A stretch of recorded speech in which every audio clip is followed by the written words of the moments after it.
اسلام اور اسلام کا احیاء خلافت راشدہ کے مفہوم اور اس کا خالق اقبال ہے، اس میں کوئی شک۔ قائد اعظم تک بھی یہ بات پہنچانے والا اقبال، اور پھر اسی پر قائد اعظم نے عمل کیا ہے، اور ہم نے جلسوں میں جلوسوں میں جو نعرے لگائے ہیں۔ پھر یہ کہ جمعے کے اجتماعات، عیدین کے اجتماعات، گڑ گڑا کر جو اللہ تعالیٰ سے دعائیں مانگی، اے اللہ ہمیں انگریز اور ہندو کی دوہری غلامی سے نجات دے دے، ہم تیرے دین کا بول بالا کریں، تیرے نبی۔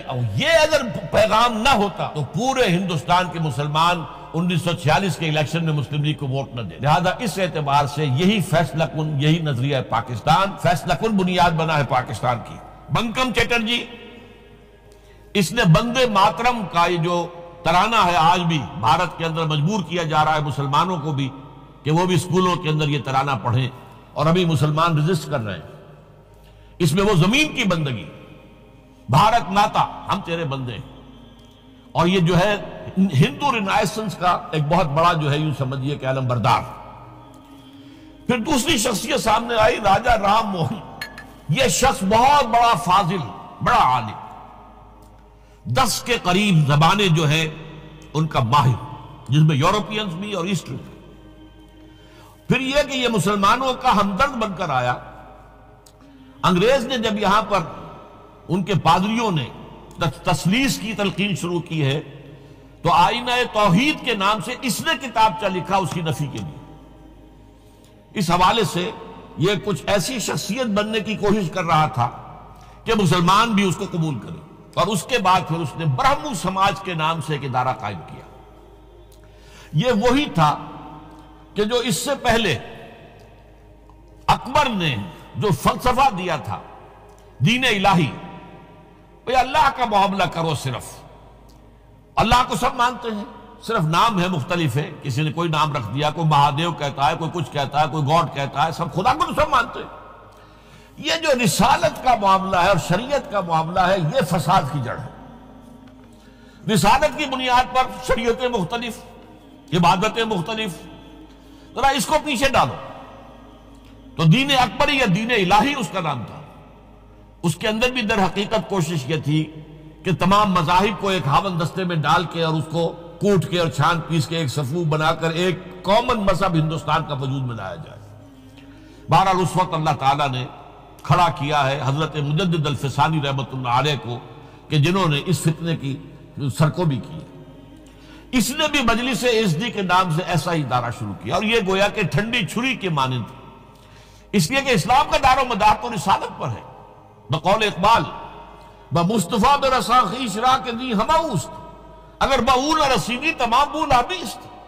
اسلام کا تو سارا معاملہ، دین جو ہے اس کا سارا جو مدار، دار و مدار ہے، وہ رسالت پر ہے، نبوت پر ہے، اسی پر شریعت کا سارا دار و مدار ہے۔ رسالت سے کاٹ دیجئے، حدیث سے کاٹ دیجئے، سنت سے کاٹ دیجئے، تو پھر قرآن کو پھر موم کی ناک بنا کر جو چاہیں آپ تعبیر کر لیں، جو چاہیں تشریح کر لیں، جدھر چاہیں اسے موم کی ناک کی طرح بوٹ کر لے جائیں۔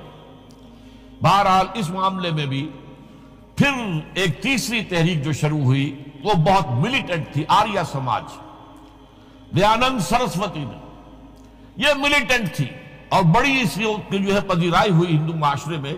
انہوں نے کھل کر یہ کہا کہ ہندوستان صرف ہندوؤں کا ملک ہے، یہاں مسلمانوں کے لیے کوئی جگہ نہیں، لہذا یا ہندو ہو جائیں مسلمان اور یا پھر یہاں سے ہجرت کر جائیں۔ کھل کر آریہ سماج، اسی کے تحت پھر مہاسبھا بنی، اسی کے تحت RSS، انتہائی ملیٹنٹ آرگنائزیشن جو ہے ہندوؤں کی، یہ سب جو ہے دیانند سرسوتی کا۔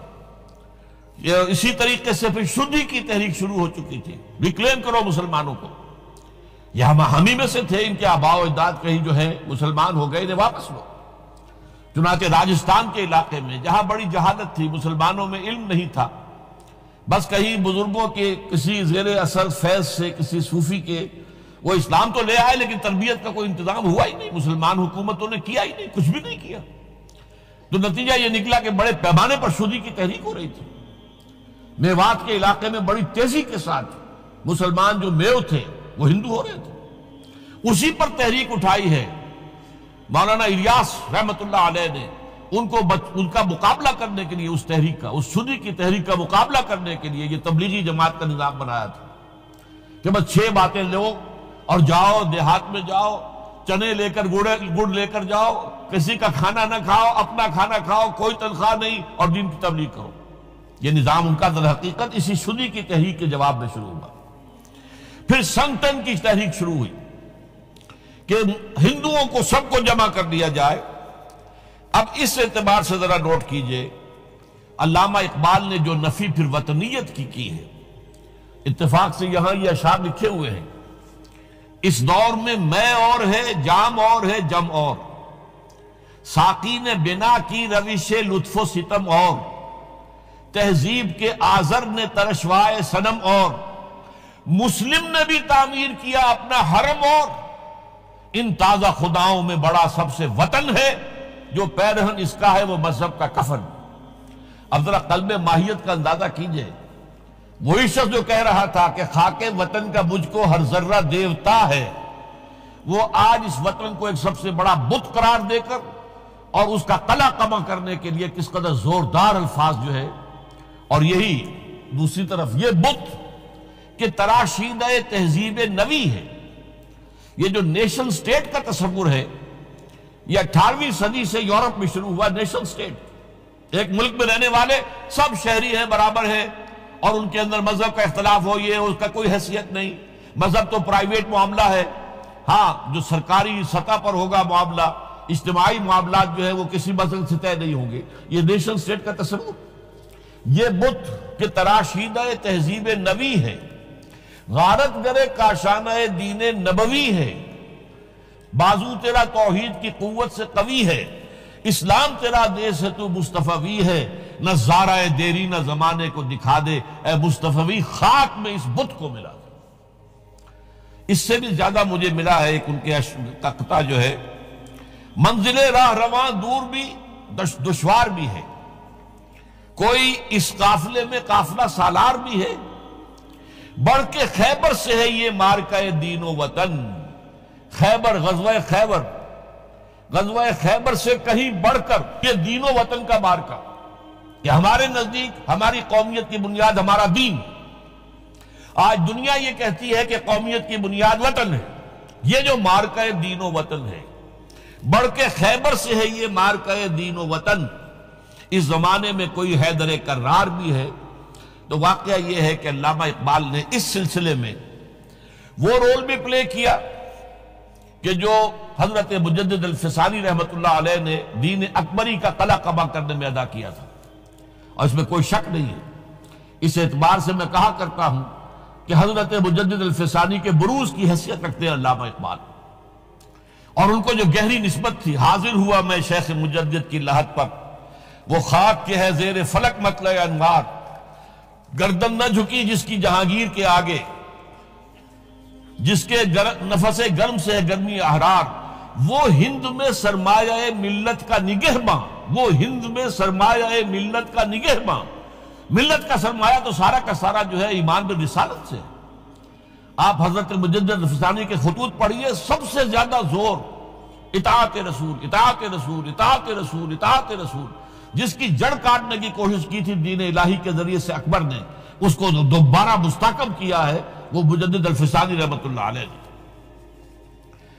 اب آئیے 1930 کا ماہ دسمبر، اس میں ایک بات ہم دیکھ چکے، محمد علی جناح ہندوستان کی سیاست سے مایوس ہو کر ملک چھوڑ کر انگلستان میں جا کر آباد ہو چکے۔ اور اس ضمن میں ایک واقعہ میں آپ کو سنا دوں۔ ایس ایم اکرام صاحب کا نام بہت سے حضرات کے علم میں ہوگا، ان کی 3 کتابیں جو ہیں بڑی مارکت الآراء ہیں: آب کوثر، موج کوثر، روض کوثر۔ ادارہ ثقافت اسلامیہ کے ڈائریکٹر رہے بہت عرصے تک، بہت پڑھے لکھے آدمی تھے۔ وہ آکسفورڈ میں پڑھتے تھے اس زمانے میں۔ وہ لندن گئے، انہوں نے محمد علی جناح صاحب سے ملاقات کی اور کہا کہ آپ کیوں چھوڑ کر آ گئے ہندوستان؟ ہندوستان کے مسلمانوں کو آپ کی رہنمائی کی ضرورت ہے۔ تو جواب جو تھا محمد علی جناح کا وہ نوٹ کرنے کے قابل ہے: ہندوز آر انکوریجیبل۔ یہ ہے جو نتیجہ نکالا تھا محمد علی جناح نے۔ یوں سمجھئے کہ 24 برس کی محنت شاقہ کہ کوئی اتحاد کا فارمولہ طے ہو جائے، کوئی بنیاد ہو جائے، کوئی ہمارے مابین متفق علیہ اسکیم بن جائے، لیکن جس درجے مایوس ہوا ہے شخص، ہندوز آر انکوریجیبل، یہ ناقابل اصلاح ہے۔ اور مسلمانوں کا حال یہ ہے کہ ان کا ایک لیڈر جو بات مجھ سے کرتا ہے صبح کو وہ شام کو ڈپٹی کمشنر کو بتا دیتا ہے۔ تو اب میں ایسی قوم کی رہنمائی کیسے کروں؟ تو یہ میں نے آپ کو یہ واقعہ بھی سنا دیا کہ وہ مایوسی کا عالم کیا تھا۔ لیکن اب جو ہے 1930 میں جبکہ مسلم انڈیا کا ایک سورج تو غروب ہو گیا تھا، مغرب میں جا کر بیٹھ گیا، مغرب میں سورج غروب ہوتا ہے، ایم اے جناح تو وہاں بیٹھ گئے، ایک سورج اب طلوع ہوا ہے مسلم لیگ کے پلیٹ فارم پر، یہ ہے علامہ اقبال۔ 1930 کا جو ان کا خطبہ ہے الہ آباد کا، وہ بہت اہم، بہت اہم، بہت اہم۔ ایک تو یہ کہ انہوں نے اپنی شاعری کے ذریعے سے وطنیت کی جو نفی کی تھی اور مسلم قومیت کا جو اس بات کیا تھا، اسے ایک فلسفیانہ انداز میں سوشیولوجی عمرانیات کے مسلمہ اصولوں کی روشنی میں جس طریقے سے مدلل بیان کیا ہے، اس اعتبار سے وہ ایک بہت قیمتی دستاویز ہے۔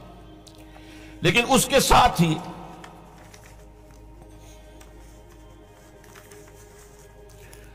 انہوں نے ایک تجویز پیش کی، اور یوں بھی کہیے کہ ایک پیشن گوئی کی۔ وہ پیشن گوئی یہ تھی کہ ہندوستان کے شمال مغرب میں ایک مسلمان ریاست قائم ہوگی، اور پھر یہ بھی کہا میں مطالبہ کرتا ہوں کہ وہ قائم ہو۔ البتہ اس میں بعض لوگ جو ہیں اس پر یہ تنقید کرتے ہیں کہ علامہ اقبال نے تو یہ کہا تھا I would like to see the Punjab, the northwest frontier province, Sindh and Balochistan amalgamated into a single state, self-government within the British Empire or without the British Empire. The formation of a consolidated northwest Indian Muslim state appears to me to be the final destiny of the Muslims, at least of northwest India. اس میں اعتراض یہ کیا جاتا ہے کہ علامہ اقبال نے تو ہندوستان کے اندر برطانیہ کے حکومت کے اندر کے لیے تجویز دی تھی، لیکن یہ بات غلط ہے۔ اصل میں نوٹ یہ کیجئے کہ 1930 تک تو اس کا کوئی امکان ہی نظر نہیں آتا تھا کہ انگریز ہندوستان چھوڑ کے چلا جائے گا۔ تو اس وقت کے لیے ان کی تجویز یہ تھی کہ ہندوستان میں ایک صوبہ بنا دیا جائے، یہ آج کا پاکستان، یا یوں سمجھیے کہ جو کچھ عرصے پہلے 1 یونٹ بنا تھا، برٹش انڈیا میں بھی یہ 1 یونٹ کی حیثیت سے ایک سٹیٹ بن جائے، تاکہ اس علاقے میں مسلمانوں کے اندر جو کچھ قومیتی کچھ تھوڑا تھوڑا فرق ہے، کلچر کا فرق ہے، کچھ ان طرح کی چیزیں، زبانوں کا فرق ہے، تو یہ جو ہے مل جل کر ان کے اندر ایک قوم کا تصور جو ہے باقاعدہ پیدا ہو جائے۔ اسی لیے وہ کہتے ہیں I demand the formation of a consolidated Muslim state in the best interest of India and Islam. اب اس میں وہ بات یہ کہتے ہیں کہ for Islam it will be an opportunity to rid itself of the stamp that Arabian imperialism was forced to give it, to mobilize its laws, its education, its culture, and to bring them into closer contact with its own original spirit and with the spirit of the modern time. وہ کہتے ہیں کہ اگر ایسا ہو گیا، ایک تو یہ کہ ڈیسٹنی ہے، ہوگا رہے گا، شمال مغربی ہند کے اندر ایک مسلمان ریاست قائم ہو کر رہے گی۔ اب یہ پروفیسی بھی تھی، پیشن گوئی، اور یہ بھی کہ میں مطالبہ کرتا ہوں، ایک تجویز بھی تھی۔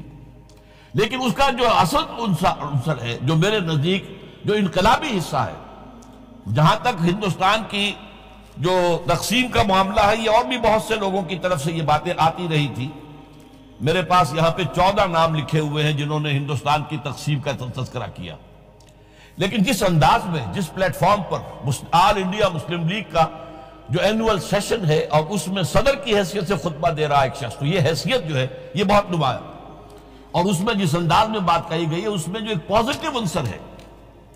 اگر ایسا ہو گیا، ایک نارتھ ویسٹ آف انڈیا میں مسلمان ریاست قائم ہو گئی، تو ہمیں ایک موقع مل جائے گا کہ عرب امپیریلزم، اب نوٹ کیجئے، عرب امپیریلزم سے مراد کیا ہے؟ عربوں کا دور ملوکیت۔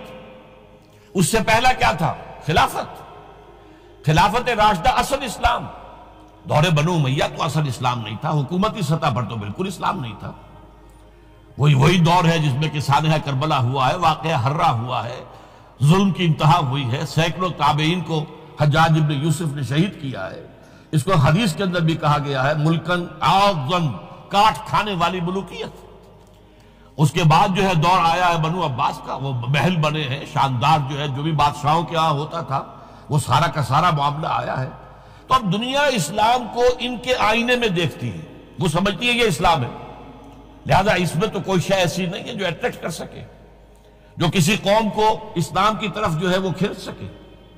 تو یہ جو امپریشن ہے جو کہ اس دور ملوک کی عرب امپیریلزم کا لفظ استعمال کیا ہے، اسلام کے چہرے پر جو بدنما داغ اور دھبے آ گئے ہیں، انہیں ہٹا کر وہ جو اس کی اوریجنل پیورٹی ہے، اور ظاہر بات ہے کہ دور ملوکیت سے پہلے خلافت راشدہ، تو گویا کہ اس میں اگرچہ نام خلافت راشدہ کا نہیں لیا گیا ہے، لیکن یہ ہے کہ بات مراد وہی ہے، لیکن اور اس میں بھی جو بڑی حکیمانہ بات ہے کہ ہم اس کو bring them into closer contact with its own original spirit، جو اصل اسلام کی اصل روح ہے، and with the spirit of the modern times، اس زمانے کے جو تقاضے ہیں ان کے مطابق اجتہاد کے دروازے کو کھول کر، اور ہم ایک ایسا نظام جو ہے وہ یہاں پر قائم کریں۔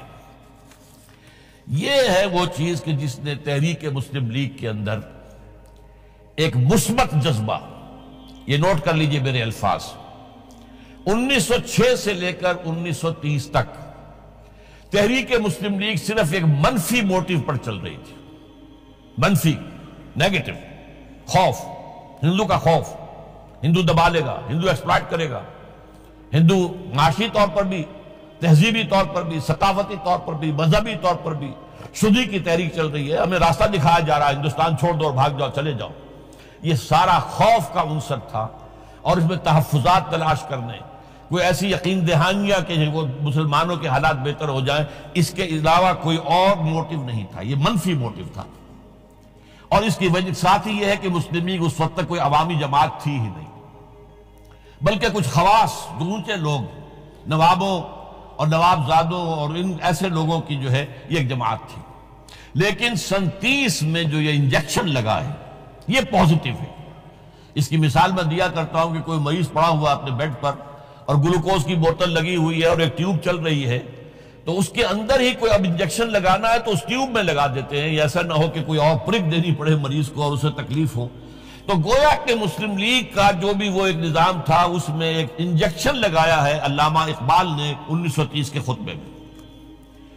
اگلی بات، اس کے بعد یہی انجیکشن علامہ اقبال نے لندن میں مسٹر محمد علی جناح کے ذہن و فکر میں لگایا ہے۔ اس کا واقعہ کیا ہے؟ 3 گول میز کانفرنسیں ہوئی تھی، پہلی اور دوسری میں محمد علی جناح بھی شریک تھے، تیسری 1932 میں ہوئی، اب وہ شریک نہیں ہوئے، اس لیے کہ وہ سیاست چھوڑ چکے تھے، وہ تو سیاست کو خیر بات کہہ کر اب پریکٹس کر رہے تھے، لیکن علامہ اقبال اس میں گئے تھے، وہاں موقع ملا، قریبی ملاقاتیں ہوئیں، گفتگویں ہوئیں، اور ان ملاقاتوں کے نتیجے میں یہی انجیکشن علامہ اقبال نے محمد علی جناح کے ذہن اور فکر کے اندر لگایا ہے کہ بات کرو اسلام کے احیاء کی، وہ چیز کہ جو مسلمانوں کے جذبات کے اندر گرمی پیدا کرے، حرارت پیدا کرے۔ اس حوالے سے یہ جو انجیکشن لگایا گیا ہے، اسی سے پھر یہ کہ ان کے مزاج کے اندر ایک تبدیلی آئی۔ کچھ اور لوگوں نے بھی انہیں کہا ہوا تھا، لیکن یہ کہ خاص طور پر یہ بات اقبال کی تھی، جس کی اپنی ایک حیثیت تھی۔ بہرحال 1934 میں ایم اے جناح واپس آ گئے، پھر انہیں مسلم لیگ کا تا حیات صدر بنا دیا گیا، پھر انہوں نے مسلم لیگ کو سنبھالا ذرا، لیکن 1936 کے الیکشن جو آئے یہاں پر، اس میں کانگریس پوری اوور ویلمنگ میجورٹی سے جیت گئی۔ ابھی محمد علی جناح کو موقع ملا ہی نہیں تھا کہ ابھی مسلم لیگ کو سنبھال سکتے، اور ان جو وزارتیں بنی تھیں اس دور میں کانگریس کی، انہوں نے جو سلوک مسلمانوں کے ساتھ کیا، جو مظالم ڈھائے، جو انہیں دبایا اور ان کے حقوق کو پامال کیا، اس سے وہ نیگیٹو جو ایک موٹیو تھا وہ بھی اور قوی ہو گیا۔ اور اس کے بعد پھر محمد علی جناح نے 1937 سے لے کر 1947 تک، ایک لفظ میں استعمال کر رہا ہوں، آپ گھبرا نہ جائیں، 1937 سے 1947 تک اسلام کی قوالی گائی، پورے 10 برس اسلام اسلام اسلام اسلام، ہمیں اسلام چاہیے، اسلامی تہذیب ہم چاہتے ہیں، اسلامی قانون ہم چاہتے ہیں، ہمارے قوانین اور ہیں، ہمارا مذہب نہیں ہے، وہ دین ہے، وہ زندگی کے تمام معاملات پر۔ یہ جو ہے، میں قوالی اس لیے کہہ رہا ہوں کہ قوالی میں تکرار ہوتی ہے، جس تکرار کے ساتھ یہ اب اس موقع پر آ کر محمد علی جناح قائد اعظم بن گئے، مسلمانوں کے دلوں کی بات، اقبال نے جو ولولہ پیدا کر دیا تھا، ایک ولولہ تازہ دیا میں نے دلوں کو، لاہور سے تا خاک بخارا و سمرقند، وہ جو ولولہ تھا، جو غلغلہ تھا، اب محمد علی جناح کی زبان سے جب وہ بات آئی ہے تو یہ مسلمانوں کے دل کی آواز تھی، ان کی روح کی پکار تھی۔ لہذا اب مسلم لیگ ایک عوامی جماعت بنی اور محمد علی جناح اب قائد اعظم قرار پائے۔ اب اس معاملے میں چاہتا ہوں ذرا، کیونکہ یہ بات نئی سی ہوگی، میرے اس تجزیے کے روح سے نظریہ پاکستان اسلام اور اسلام کا احیاء خلافت راشدہ کے مفہوم میں، اور اس کا خالق اقبال ہے، اس میں کوئی شک نہیں، قائد اعظم تک بھی یہ بات پہنچانے والا اقبال ہے، اور پھر اسی پر قائد اعظم نے عمل کیا ہے۔ تو اس چیز کو بہت سے لوگ جو ہیں آسانی کے ساتھ تسلیم نہیں کریں گے، لیکن میں یہ چاہتا ہوں کہ خود قائد اعظم نے علامہ اقبال کے بارے میں جو کچھ کہا ہے، اس کی دو کوٹیشنز آپ کے سامنے رکھ دوں۔ کلکتہ 21 اپریل 1938 کو علامہ اقبال کا انتقال ہوا۔ اس وقت کلکتہ میں ایک بہت بڑا جلسہ ہو رہا تھا فلسطین کے مسئلے پر غور کرنے کے لیے، قائد اعظم اس کے چیف مقرر تھے۔ اب یہ خبر پڑھیے، A mammoth public meeting of the Muslims of Calcutta was held on the football ground on 21st April to consider the Palestine problem. But it was converted into a condolence meeting to mourn the death of Allama Iqbal. Mr. Ahmed Jinnah said that the sorrowful news of the death of Dr. Sir Muhammad Iqbal had plunged the world of Islam in gloom and mourning. Sir Muhammad Iqbal was undoubtedly one of the greatest poets, philosophers, and seers of humanity of all times. Note kijiye. One of the greatest poets, philosophers, and seers, جن کو کہ مستقبل کو دیکھنے کی صلاحیت ہوتی ہے، جن کی نگاہ گاہ میری نگاہ تیز چیر گئی دل وجود، جس کے بنا پر آب روان کبیر تیرے کنارے کوئی دیکھ رہا ہے کسی اور زمانے کے خواب۔ یہ علامہ اقبال نے جو کچھ دیکھا تھا اسلام کے مستقبل کے بارے میں۔ He took a prominent part in the politics of country and in the intellectual and cultural reconstruction of the Islamic world. His contribution to the literature and thought of the world will live forever. اب آخری جملہ سنیے غور سے۔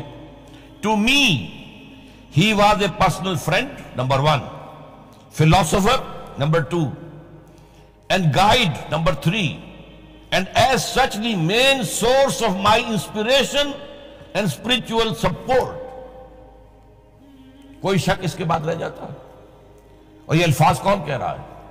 یہ محمد علی جناح ہے، لفاظ آدمی نہیں ہے وہ کوئی شعلہ بیان خطیب جو الفاظ جو ہیں اس کے ابار لگا دے، نہیں، جو ایک ایک لفظ، وکیل، بہت بڑا وکیل، ایک ایک لفظ جو ہے تول کر بولنے والا، انہیں کیا قرار دیا؟ خود تسلیم کیا۔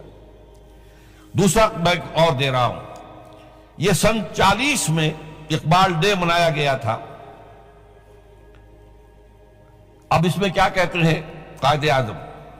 If I live to see the ideal of a Muslim state being achieved in India, and I were then offered to make a choice between the works of Iqbal and the rulership of the Muslim state, I would prefer the former. اگر ہم کامیاب ہو جاتے ہیں کہ اسلامی ریاست قائم کرنے میں، مسلمان ریاست قائم کرنے میں، اور اس کے بعد میرے سامنے چوائس رکھا جاتا ہے کہ یا تو علامہ اقبال کا کلام لے لو اور یا حکومت کے سربراہ بن جاؤ، تو میں علامہ اقبال کے کلام کو ترجیح دوں گا۔ اور سنیے، Continuing, Mr. Jinnah said that in April 1936, He thought of transforming the Muslim League, which was then only an academic institution, into a parliament of the Muslims of India. From that time to the end of his life, he continued. Iqbal stood like a rock by him. Iqbal, Mr. Jinnah said, was not only a great poet who had permanent place in the history of the world's best literature. He was a dynamic personality who during his lifetime made the greatest contribution towards rousing and developing of Muslim national consciousness. اب اس کے بعد جو ہے نظریہ پاکستان کیا تھا اور اس کا خالق کون تھا، اس کو اچھی طرح سمجھ لیجئے۔ بہرحال یہ وہ معاملہ تھا کہ جب قائد اعظم نے اسلام کا جو ہے راگ الاپا ہے یا قوالی گائی ہے، تو اب اس کے نتیجے میں جیسے قوالی میں ہوتا ہے قوم کو حال آ گیا۔ آپ ذرا سوچئے مسلم لیگ کو مائنورٹی پروونسز کے لوگوں نے کیوں ووٹ دیے تھے؟ کیا یو پی کبھی پاکستان میں آ سکتا تھا؟ کیا مدراس کبھی پاکستان میں آ سکتا تھا؟ کیا بامبے پاکستان میں آ سکتا تھا؟ کیا سی بی پاکستان میں آ سکتا تھا؟ پھر ذرا سوچئے، عقل کے خلاف بات نظر آتی ہے۔ یہ حال میں آنے والے کا معاملہ ہے، جہاں جذبات کی جو ہے وہ حکمرانی ہو جاتی ہے، عقل ایک طرف رہ جاتی ہے۔ ورنہ کیا بات ہے، ان کے تو اسلام پاکستان کے ساتھ کوئی تعلق نہیں ہو سکتا تھا، پھر مسلم لیگ کو ووٹ دے رہے، پاکستان کے لیے ووٹ دے رہے۔ پاکستان کا ریزولوشن 47 میں ہو چکا ہے، اور 46 کے الیکشن میں مسلم لیگ کامیاب ہوتی ہے پورے ہندوستان میں، the majority provinces as well as the minority provinces, جس میں کہ مسلم لیگ کو جو ہے پورے ہندوستان کے مسلمانوں کی واحد نمائندہ جماعت ہونے کی جو ہے ایک حیثیت حاصل ہو جاتی ہے۔ لیکن اسی دوران میں ظاہر بات ہے، ایک تو یہ نوٹ کیجئے کہ جو دعائیں مانگی گئی ہیں، کچھ لوگ کہہ دیتے ہیں یہ تو کچھ بچوں نے نعرہ بنا لیا تھا، پاکستان کا مطلب کیا لا الہ الا اللہ، یہ کوئی سیریس بات نہیں تھی۔ بہرحال بچوں نے بنایا ہو، لیکن مسلمانوں نے ہند کے دل کی آواز بنا تھا۔ میں تو خود ان میں سے ہوں جنہوں نے وہ نعرے لگائے۔ میں اس وقت ہائی اسکول کے طالب علم کی حیثیت سے ضلع حصار کی مسلم اسٹوڈنٹ فیڈریشن کا میں جنرل سیکریٹری تھا، اور ہم نے جلسوں میں جلوسوں میں جو نعرے لگائے ہیں، پھر یہ کہ جمعے کے اجتماعات میں، عیدین کی اجتماع گڑ گڑا کر جو اللہ تعالیٰ سے دعائیں مانگی ہیں، اے اللہ ہمیں انگریز اور ہندو کی دوہری غلامی سے نجات دے دے، ہم تیرے دین کا بول بالا کریں، تیرے نبی۔ یہ اگر پیغام نہ ہوتا تو پورے ہندوستان کے مسلمان 1946 کے الیکشن میں مسلم لیگ کو ووٹ نہ دیتے۔ لہذا اس اعتبار سے یہی فیصلہ کن، یہی نظریہ پاکستان فیصلہ کن بنیاد بنا ہے پاکستان۔